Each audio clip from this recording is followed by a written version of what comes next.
Hello, my friends. This is BobbieD coming to you, and I'm on the love train in the United States of America, and I want to talk to you about what a revelation or revelations I've had since coming back to the United States of America. Number one, I got about 5-6 things for you. Number one, I had never in my wildest imaginations remembered how nice the people in the United States of America were. They're very nice. And for the last, I guess, 8 now years or so, I've been saying that the people in the United States were mean and they weren't friendly and they didn't want to be, but I gotta repent, man. I gotta take that back.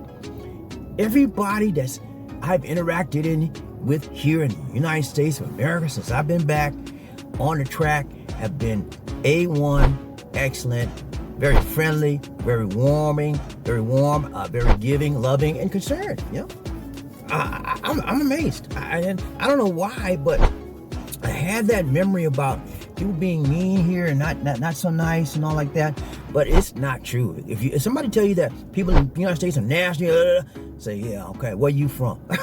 What part of the United States? I guess it could be related to where the part of the United States you're from.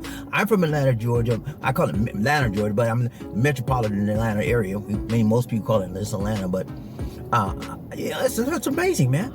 How nice the people are as opposed to how I had it remembered in the corners of my mind. You know. So if you come into the United States and you think they're gonna you think they're gonna be mean to you, gonna be unfriendly, they're gonna be not helpful, they're not gonna be cordial, forget about it. Okay, that's a realization that I want to bring a myth to.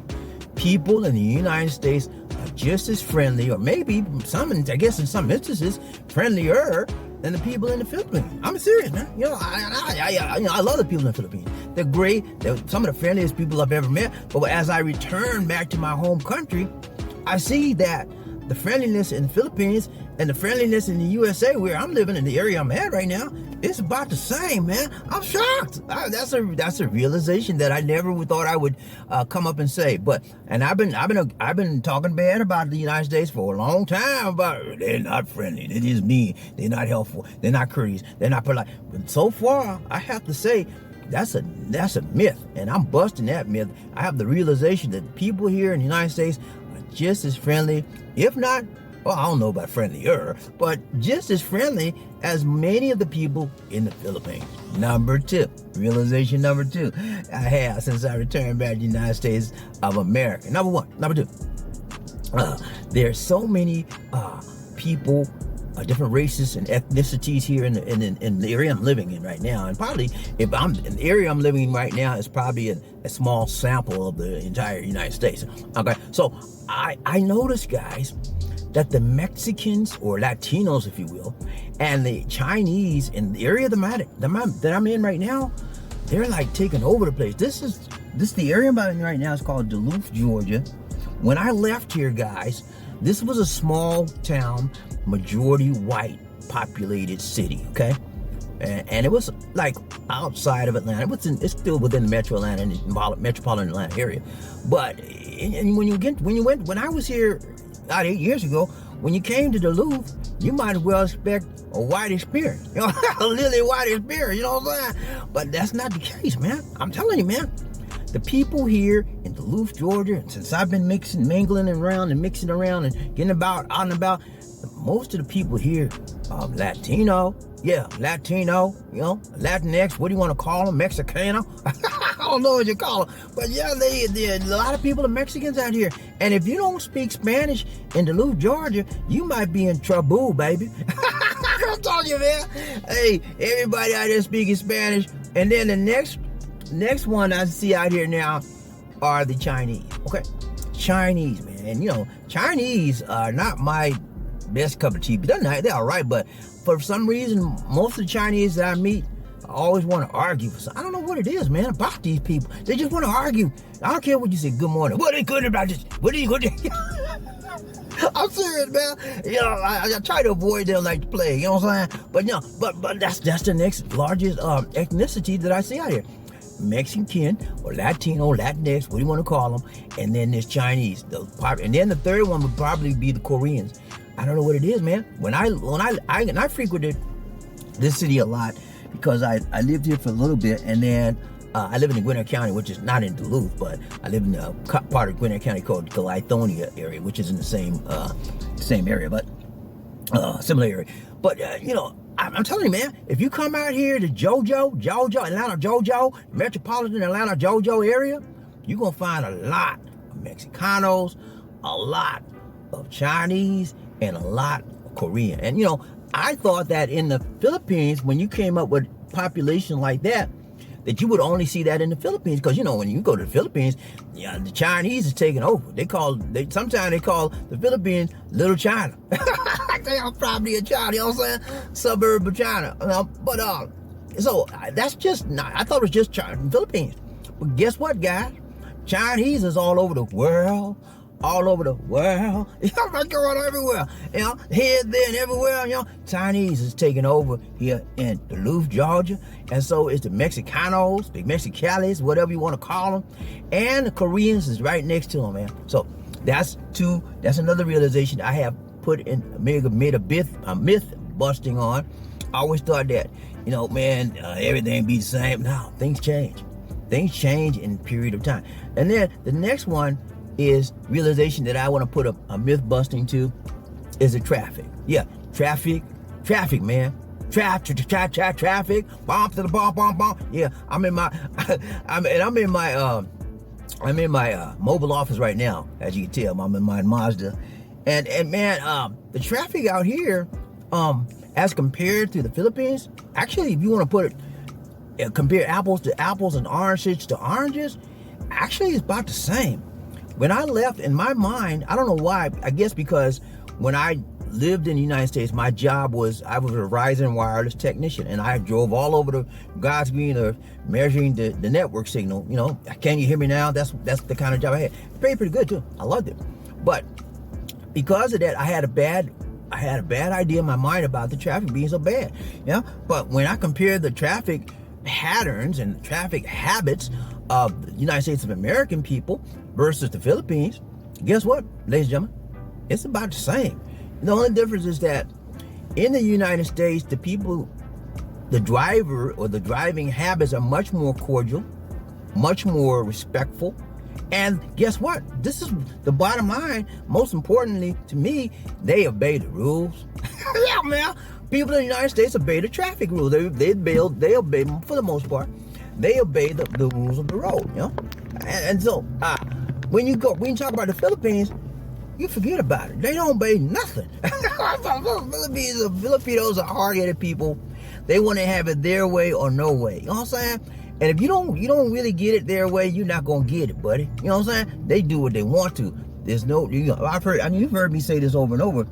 There's no rules on the road, but the rules that the Filipino makes up as they go. And so you have to be very, very careful as you drive in the Philippines, but here as well. But I'm telling you, people are more cordial and they're more respectful, especially as related to the rules of the road in the United States, as compared to the Philippines. I'm telling you, that was in my mind. Living in the Philippines, in my mind, had a bad memory of traffic and people being rude. But hey, I got to tell you the truth. The realization is this: it's not so. And when I look at how I drove in the Philippines and how I'm driving here, it is much more organized. Much more, the traffic flows better. The only time the traffic doesn't flow better here in the United States is when there's a wreck. Okay, and even so within the Philippines. The thing about the difference between the traffic patterns here in the Philippines rather, and in the United States, there's not a lot of wrecks out there in the Philippines. Here, you have a wreck every so often, almost every day. There's some kind of traffic mishap that can back the traffic up.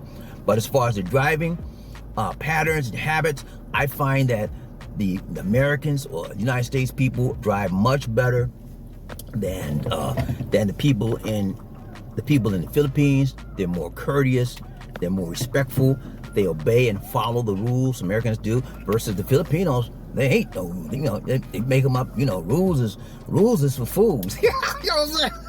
That's the mentality of the Filipino. I'm gonna do what I want to do. You do what you do. I do what I want to do.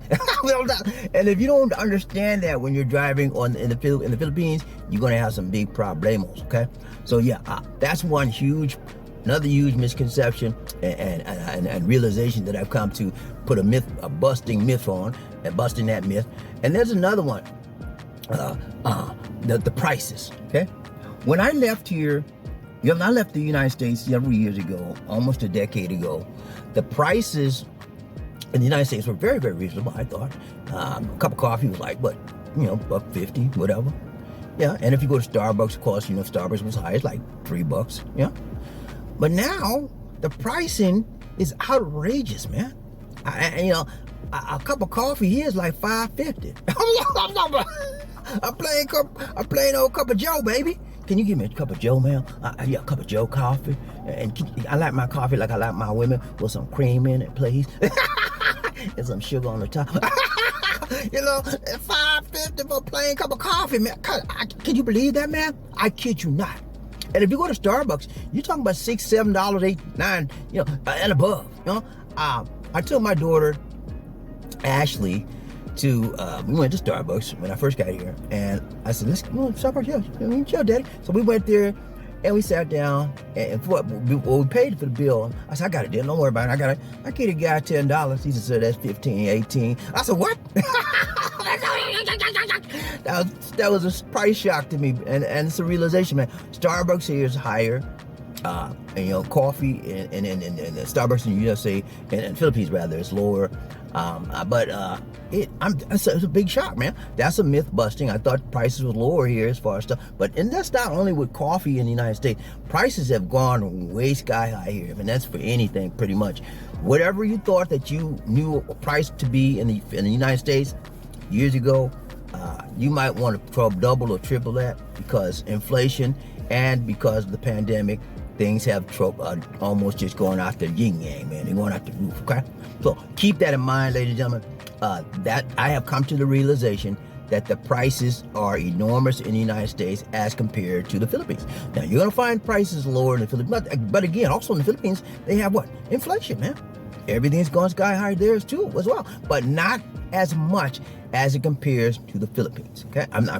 Not as much, but not as much as it compares to the United States of America, okay? So keep that in mind. Now, other thing you want to talk about is school systems. The Filipino school system is very, very bare bones, very, very basic, and it's not the best in the world, but I thought that the United States had some outrageous school systems, but when I remember them being just basic, school system. But now, I've come back to a country where education is to the nth degree, to the best, man. And I like how the systems are organized. I picked up my grandson, Isaiah, a couple of days ago. My daughter had some things to do with that. I picked him, and so she gave me the tag. They have it guys, it's very, very organized here in the United States. It's very, very organized. You drive through, you have to have a decal that put on your windshield, on your mirror. That decal has your son's or your child's number, and that number corresponds to the number he has attached to him, and his name and the school teacher, all the classroom, all of that. And if you don't have that decal on your car, you can't get in the line, baby. And then it's very, very organized. The teachers are there. When they get out, they have the children lined up. And so when the child sees your car, or the teacher sees your number on the tag with your child's, it corresponds to the child, the number that he has on him, then he knows, okay, this is this guy. And it comes out, he comes out, he says, hey, Daddy, he get in the car, and that's it, man. But in the Philippines, not so, my baby. Not so, my brothers. Not so, my sisters. Hey, in the Philippines, come as you come and go as you go. Organization there.